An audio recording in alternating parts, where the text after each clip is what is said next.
All right, so now if we move on to the next technique, which is the rationalization or rationalizing technique.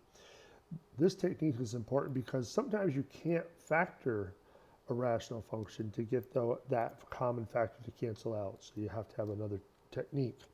So for limits yielding the indeterminate form that cannot be factored, utilizing conjugates can help simplify or rationalize the rational function to where direct substitution can be used. So remember conjugates, we saw those back in chapter 2. We also looked at them when we're talking about imaginary numbers as well, very similar concept. So remember, if we have the conjugate of something that looks like a plus or minus the square root of b, all we're doing is reversing the signs. So we keep the numerical parts the same, but we just flip-flop the signs. So if you have plus, the conjugate would have the minus. And very similarly, if you reverse the square root and the constant term, you could have the plus or minus be in front of the d, and of course you would still flip-flop it when you're trying to find the conjugate. So let's just take a look so we can see the example here. We have a limit as x approaches 0, so we have the square root of x plus 1 minus 1 all over x. So remember, first things first, verify that it does yield the indeterminate form.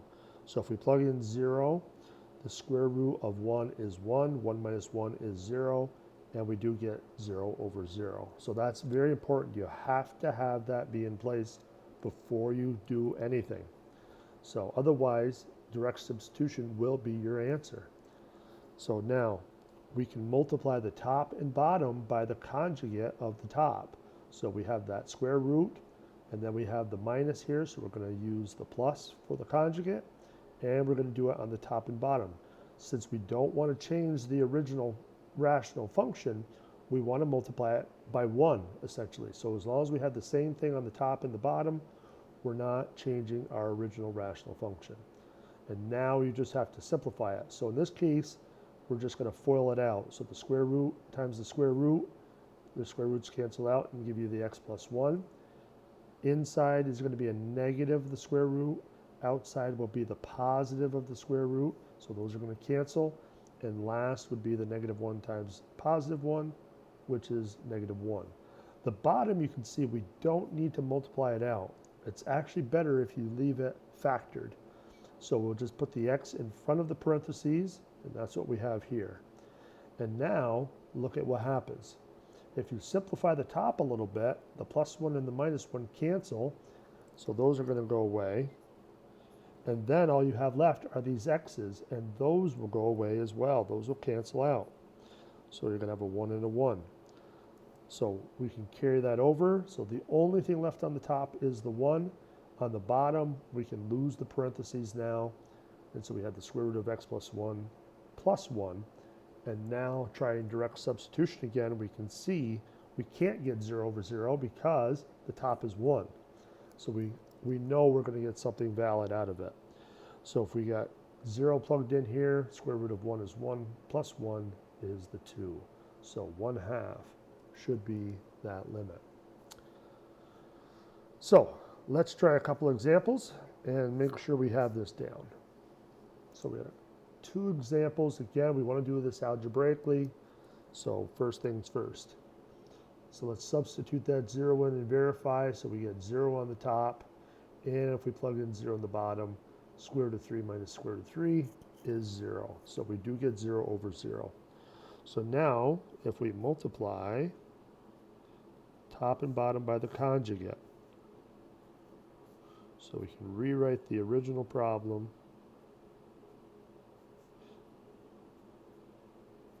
And it's probably a good idea to use parentheses. And then on the bottom, we have the same thing. So we have a minus in between. So let's use a plus.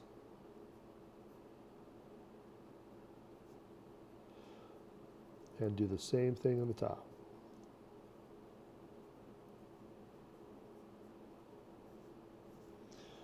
All right. And so now, same as the previous problem, even though we could multiply that x in. It doesn't really benefit us to do that. We only care about simplifying where the two conjugates are involved. So in the top, we can leave that factored, so x times square root of 3 plus x plus the square root of 3. And then on the bottom, what do we got?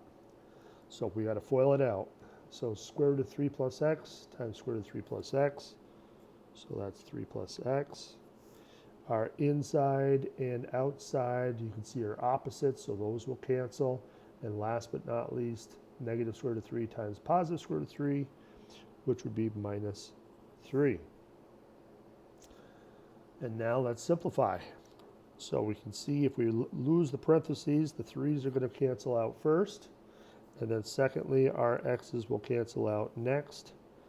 And so all you have left should be square root of 3 plus x plus the square root of 3 all over 1. And now let's do our direct substitution. So we got square root of 3 plus the square root of 3. And we can simplify that to 2 square root of 3.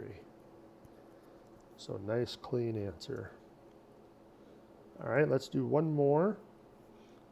And we can see, all right, negative 3 in the bottom is going to make that a 0. So negative 3 in the top.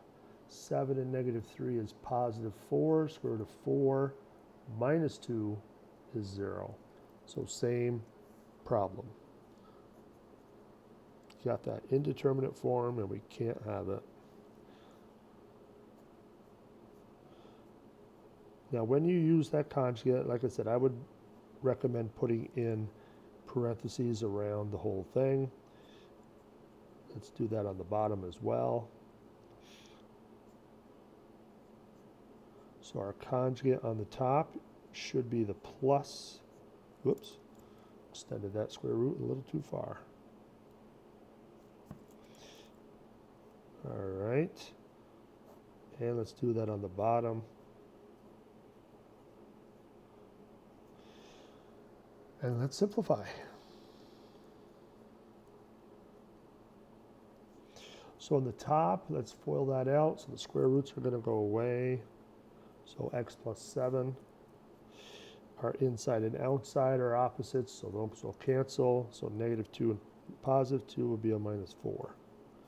And on the bottom, let's leave it factored.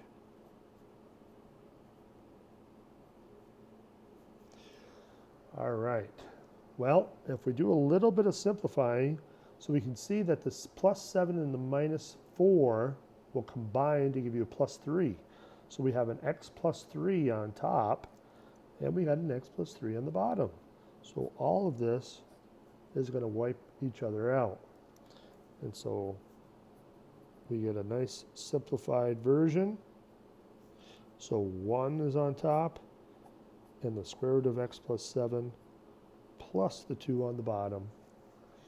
And now we can do direct substitution. So we get square root of 4, which is 2, plus 2 is 4.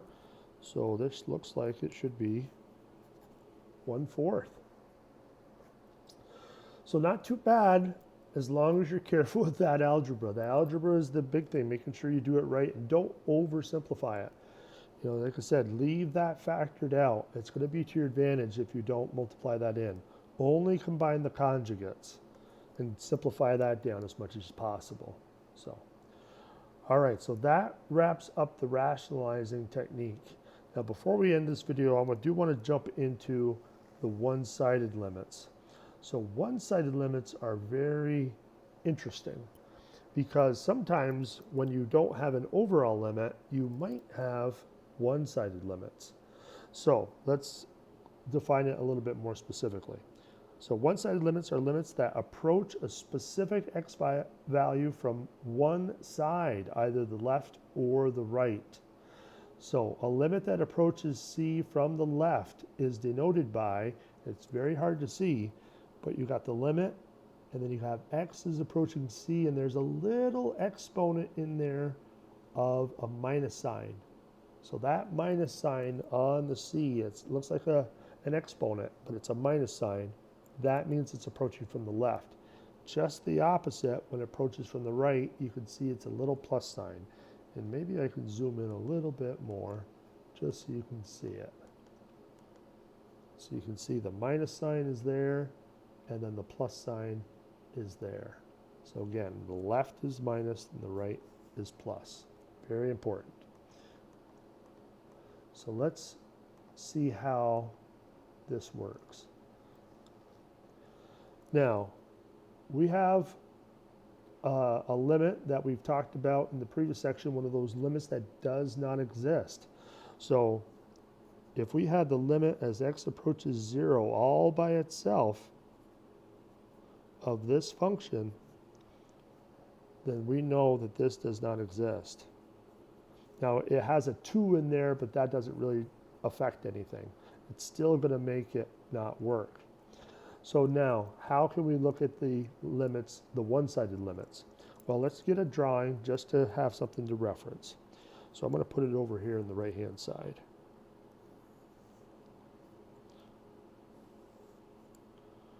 So 1, 2, 3, 2, 3, 2. All right, so there's our little coordinate axes. And so if we wanted to graph this, let's just plot some points. Now you should kind of remember what this looks like, but just in case you don't, if we substituted 1 into our function, so the absolute value of 2 times 1 is the absolute value of 2, which is 2. 2 over 1 is 2. So we would have a point right there. If we plugged in 2, 2 times 2 is 4. Absolute value of 4 is 4.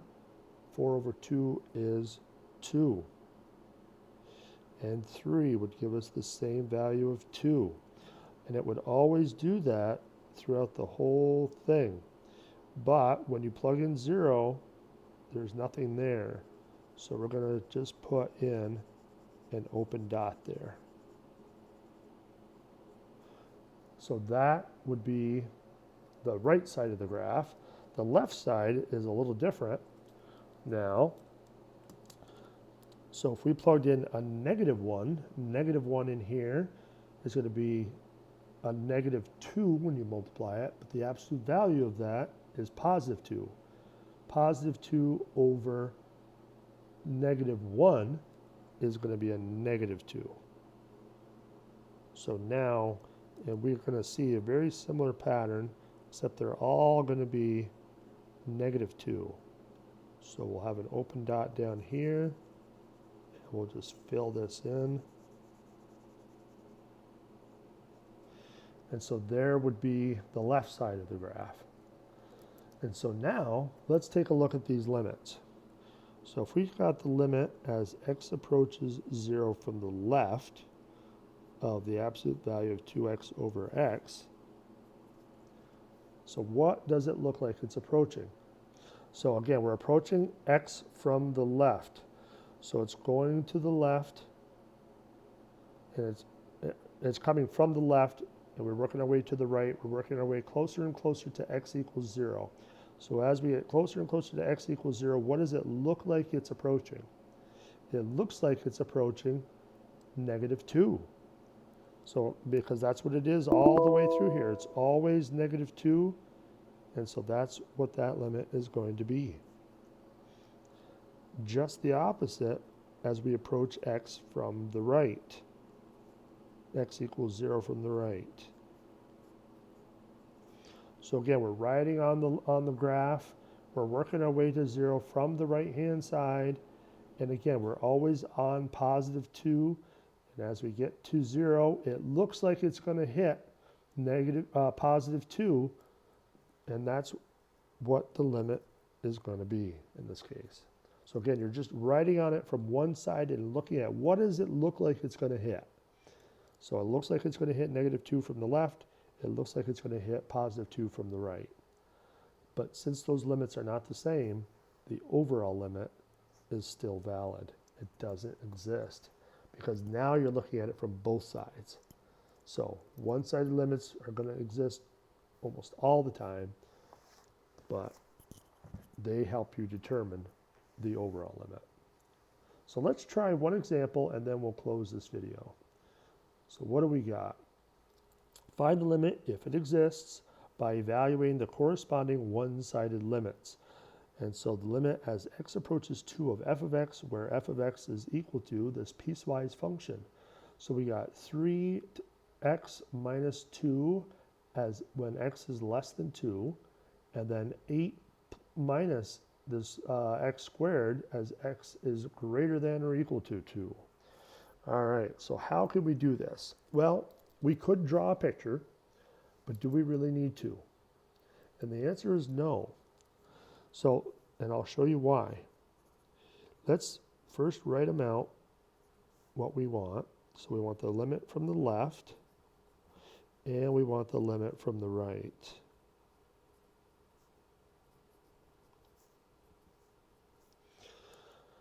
Now, which branch should we ride along? If we had our graph, which graph should we ride along if we're approaching from the left?